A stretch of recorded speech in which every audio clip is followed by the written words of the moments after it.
Viewers, আসসালামু আলাইকুম। শুরু করিতেছি পরম করুণাময় আল্লাহর নামে। আমি আজকে একটা টপিকস নিয়ে আলোচনা করব, যেটা আমাদের দৈনন্দিন জীবনে অত্যন্ত বেশি গুরুত্বপূর্ণ। যেমন আমরা বাস্তব জীবনে অনেক সময় মানুষকে বলি তুই মোটা তুই চিকন, কিন্তু গাণিতিকভাবে কখনো আমরা এটা বিশ্লেষণ করি নাই। কিন্তু আজকে আমরা গাণিতিক প্রমাণ সহকারে বিশ্লেষণ করব। এখানে চারটা টপিকস আছে। প্রথম আছে স্থূলতা, বিএমআই, মান নির্দেশিকা। স্থূলতা, আমরা কখন স্থূলতা বলি? যখন আমাদের দেহের ওজনের 20% বা তার অধিক চর্বি আমাদের সৃষ্টি হয় বা সঞ্চিত হয়, তখন সেটাকে আমরা বলতে পারি স্থূলতা। এখন বিএমআই, এই বিএমআইটার মাধ্যমে WHO 2000 সালে একটি নির্দেশিকা দিয়েছেন, যার প্রেক্ষাপট অনুসারে আমাদের প্রথমে বিএমআই একটা সূত্রের মাধ্যমে নির্ণয় করতে হবে।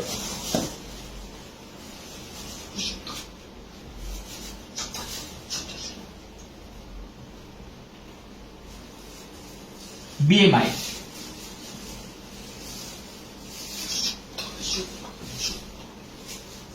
দেহের ওজন, এখানে এটা প্রকাশ করতে হবে কিলোগ্রামে।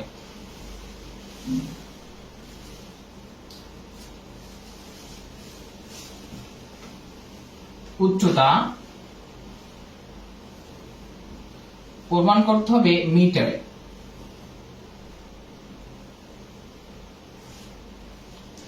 এই বিএমআই নির্ণয় করার জন্য আমি উপরে একটা প্রশ্ন আগে উল্লেখ করে রেখেছি। এখানে আছে ইয়াসিনের ওজন 70 কেজি এবং উচ্চতা 5.7 ফুট হলে বিএমআই কত? তাই এই মানুষটার আমরা এখানে বিএমআইটা নির্ণয় করব। আমাদের প্রত্যাহিক জীবনে যেমন আমাদের সুস্থ থাকার জন্য একটা নির্দিষ্ট মান দরকার।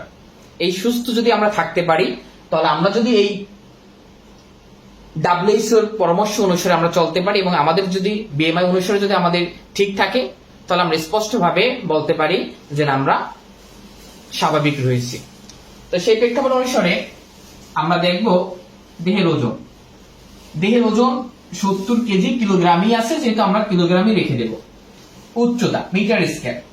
এখন আমাদের এই উচ্চতা একটু কনভার্ট করতে হবে, কারণ আমাদের এখানে ফুটে দেওয়া আছে, এই জন্য আমাদের কনভার্ট করতে হবে। যেমন এখানে 5.7 আছে, এখান থেকে ফুটে নিতে হবে। তো ফুট নেওয়ার জন্য আমরা 1 ফুট সমান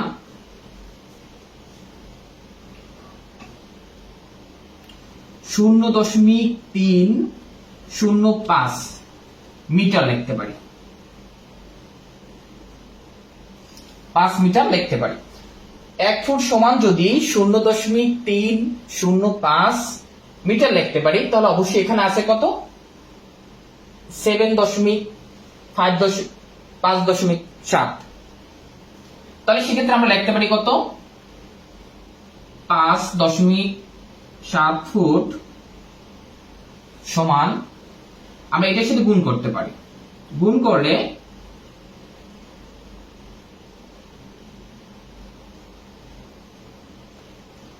যেহেতু দশমিকের গুণ, আমরা একটু স্বাভাবিক পর্যায়ে এখন করতে পারি, কারণ আমাদের প্রত্যেকে এই অঙ্কটার মাধ্যমে দেখতে পারবো আমাদের দৈহিক ওজন বা বিএমআই ঠিক আছে কিনা। সেই জন্য আমরা পুঙ্খানুপুঙ্খানুভাবে আমরা নিজেরা যেভাবে করতে পারি এভাবে আমরা সাজিয়ে দেখব।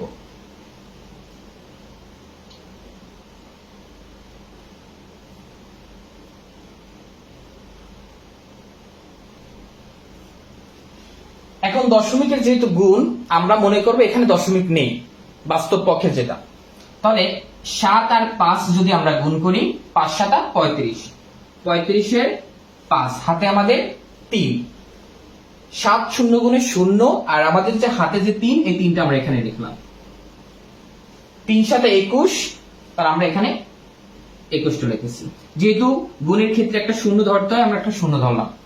এখন 5 থেকে 5 এর যদি আমরা গুণ করি, 5 5 25, 25-এর 5 হাতে আমার 2, 500 গুণে 0, 0 যেহেতু হাতে 2 2 লিখে দিলাম।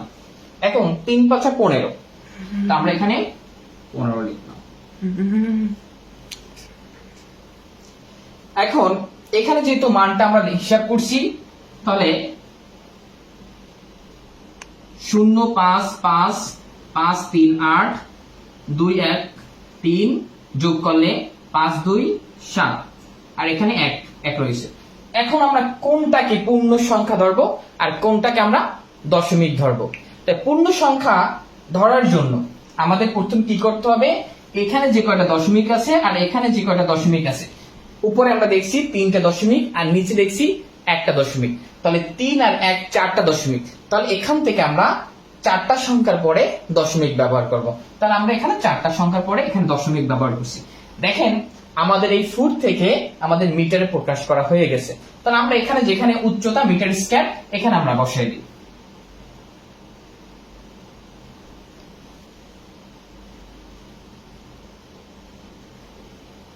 এখন আমাদের ওজন 70 কেজি এবং নিচে যে আমাদের মিটার স্কয়ার উচ্চতা, এটার ক্ষেত্রে আমরা ব্যবহার করব, যদি আমরা স্কয়ার করি তাহলে হচ্ছে 3.022 চলে আসে। আপনারা হিসাব বা ক্যালকুলেটরের মাধ্যমে করতে পারেন। এখন এইটা থেকে যদি আমরা ডিভাইড করে ভাগ করি 70-কে, তাহলে আমরা পাবো হচ্ছে 23.163। এখন আমরা একটা মান পাইছি। বাস্তব পক্ষে এই মানের মাধ্যমে আমরা কি বুঝতে পারবো, আমরা কি মোটা নাকি চিকন, বা আমরা সুস্বাস্থ্যের অধিকারী আছি কিনা সেটা বাস্তব পক্ষে বুঝতে পারি কিনা, এই জন্য একটা নির্দেশিকা বা একটা মান দিয়েছে। তাহলে আমরা এই যে নর্মাল প্রথমে তৃতীয় স্টেপে যে মানটা পাবো, এই মানটার সম্পর্কে এখন দেখবো। তাহলে আমরা প্রথমে মানটা দেওয়া হচ্ছে 18.5, এরপর 18.5 থেকে 24.99, 25 থেকে 29.99, 30 থেকে 34.99, 35 থেকে 39.99, 40 প্লাস। এই মানগুলোর মাধ্যমে আমরা স্পষ্টভাবে বলতে পারি যে মানগুলো 18.5-এর নিচে তাদের ওজন কম, অর্থাৎ আমাদের যে স্বাভাবিক যে ওজনটা দরকার তার থেকে কম। কিন্তু 18.5 থেকে 24.99 এর মধ্যে যাদের বিএমআই আছে, এই বিএমআইটা তারা স্বাভাবিক ওজনের অধিকারী। এখন পরবর্তীতে আমরা যখন দেখব যে 25.25 থেকে 29.99 যাদের আছে তাদের ক্ষেত্রে এটা অতিরিক্ত ওজন, মানে স্বাভাবিক ওজনের থেকে একটু বেশি। যাদের 30 থেকে 34.99 আছে তাদের ক্ষেত্রে প্রথম স্থূলতা, মানে অতিরিক্ত ওজনের থেকে আর একটু বেশি। যাদের 35 থেকে 39.99 আছে তাদের ক্ষেত্রেও ওই দ্বিতীয় স্থূলতা করা হয়। 40 প্লাস তৃতীয় স্থূলতা, মানে বেশি মোটা। কিন্তু যদি আমাদের 50 থেকে 100 এর ভিতরে যদি কোনো থাকে তখন সেটাকে আমরা মরবিড বলি। এখন এই 50 থেকে যদি 100 এর ভিতরে থাকে তখন সেটার জন্য আমাদের কষ্টসাধ্য হয়ে পড়ে, মানে মৃত্যুর শয্যায় সজ্জিত এমন অবস্থা যে আমাদের দেহকে টানতে আমাদের খুবই কষ্ট হইতেছে, এবং এটাকে আরেকটা বলা হয় বৎস স্থূলতা। তা আমরা এখন এইটা পর্যন্ত সম্পূর্ণভাবে বুঝতে পারলাম। এখন দেখবো হচ্ছে নির্দেশিকা।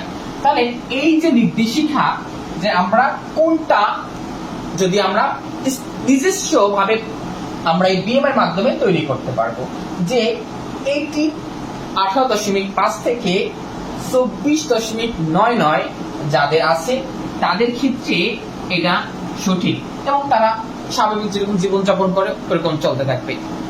সাম্প্রতিককালের যে আমাদের পানিবন বা আমাদের কুমিল্লা, নোয়াখালী, অন্য অন্য যে জেলাগুলো আছে পানিবন, এখানে ক্ষেত্রে ধরেন আমাদের যদি স্থূলতা বেশি থাকে তাহলে আমরা পানিতে সাঁতার কাটতে খুবই কষ্ট হবে, এবং যদি ফিট থাকে সাঁতারের ক্ষেত্রে সেটাও একটু ভালো হবে। আশা করি আপনারা সকলে বুঝতে পারছেন, এবং এই নিজেই আপনারা মান তৈরি করতে পারবেন, কোনটা নিজেই তৈরি করে আপনার সঠিক BMI আপনি নির্ণয় করতে পারবেন। ধন্যবাদ, আল্লাহ হাফেজ।